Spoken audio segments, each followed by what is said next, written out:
এত তাড়াতাড়ি যুবসাথীর লিস্ট তৈরি হয়ে গেল, ভাতা এসে গেল, কারা পাবে ভাতা? লক্ষ লক্ষ বেকার আছে, কিসের আধারে তাদেরকে সিলেক্ট করা হলো যাদেরকে ভাতা দেওয়া হবে? প্রশ্নটাই আছে। কেবল নির্বাচনের জন্য ক্যাডার ভাতা হিসেবে এটা কি চালু করা হলো?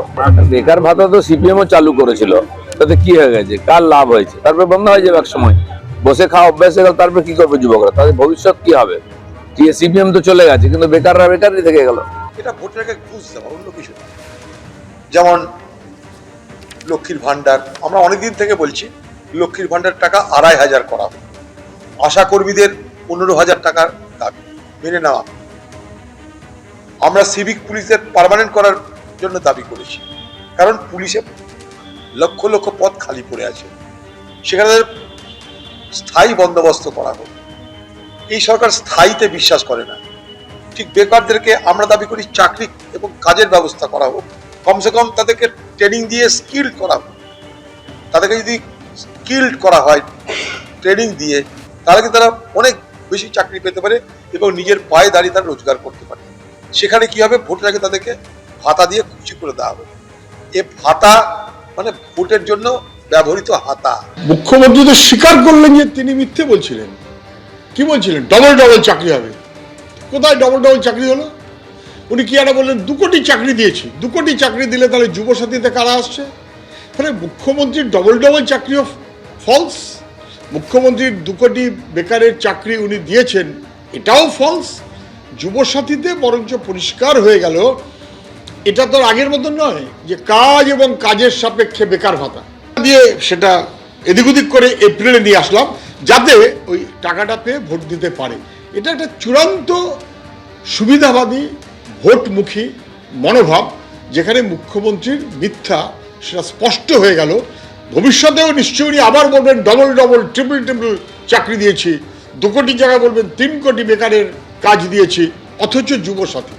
উনি ধরা পড়ে গেছেন যে উনি চূড়ান্ত মিথ্যে কথা বলছেন এবং আসলে যুবকের সাহায্যার্থে এসব কাজ নয়। শতরূপতি, এটাকে তো অন্তত অ্যাপ্রিসিয়েট করবেন। ধরুন কেউ একজন, আমি বলছি হায়ার এডুকেশন করছেন বা উচ্চশিক্ষা পার্সু করছেন বা পরীক্ষার জন্য প্রস্তুতি নিচ্ছেন, তার যদি সে হয়তো টিউশন করে নিজের প্রতিদিনের হাত খরচ চালাবার জন্য, সে তার হাতে যদি ১৫০০ টাকা প্রতি মাসে পৌঁছয় বা তার ফর্ম ফিল আপের টাকাটা যদি উঠে আসে, ইন্টারনেট ব্যবহার করে প্রতিদিন স্টাডি করতে হয়, তার খরচাটা যদি উঠে আসে, অসুবিধা কি আছে? এ তো তাকে তারই তো সুরাহা হবে। না না শুভ্র, এখানে আমাদের কেন অসুবিধে থাকবে? এই এত লোক লাইনে দাঁড়াচ্ছে, তাদের বাবা মারা, কার ৩০ বছর বয়স, কার ৪০ বছর বয়স, কে ২১ বছর বয়স সবে, কেউ বলছে আমি গ্র্যাজুয়েশন করেছি, কেউ বলছে MA করেছি, চাকরি পাইনি, কে আবার CA চার্টার্ড অ্যাকাউন্টেন্ট পর্যন্ত রাস্তায় মানে লাইনে দাঁড়িয়ে আছে। আমার এখানে একটা চার্টার্ড অ্যাকাউন্টেন্সি নিয়ে পড়াশোনা করছে, আচ্ছা CA বললো বলে আমার মনে হলো যে সে বোধহয় পাশ করে বেরিয়ে গেছে বা যাই হোক, যাই করেছে।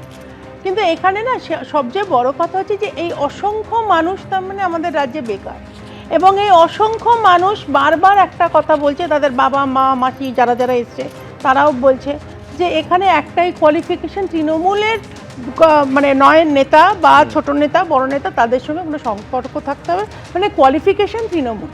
সেটা ছাড়া এখানে কোনো রকম মানে চাকরি বিক্রি, চাকরি কেনা ছাড়া এখানে আর কোনো জিনিসে চাকরি পাওয়া যায় না, এটা পরিষ্কার। এটা পুরো বুঝিয়ে দিচ্ছে। হ্যাঁ, ১৫০০ টাকা বেকার যুবকদের দেওয়া হচ্ছে।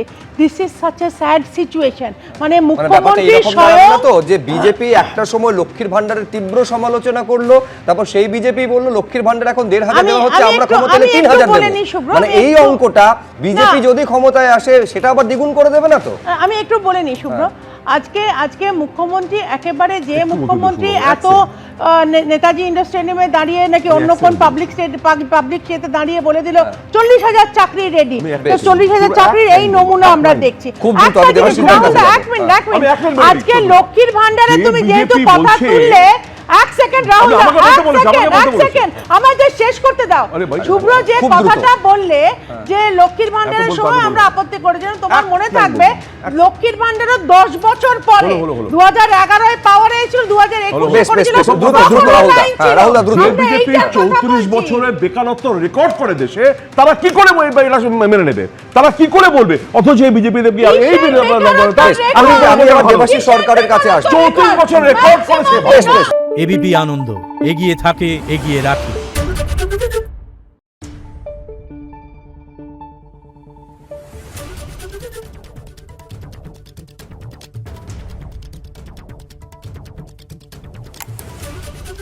you.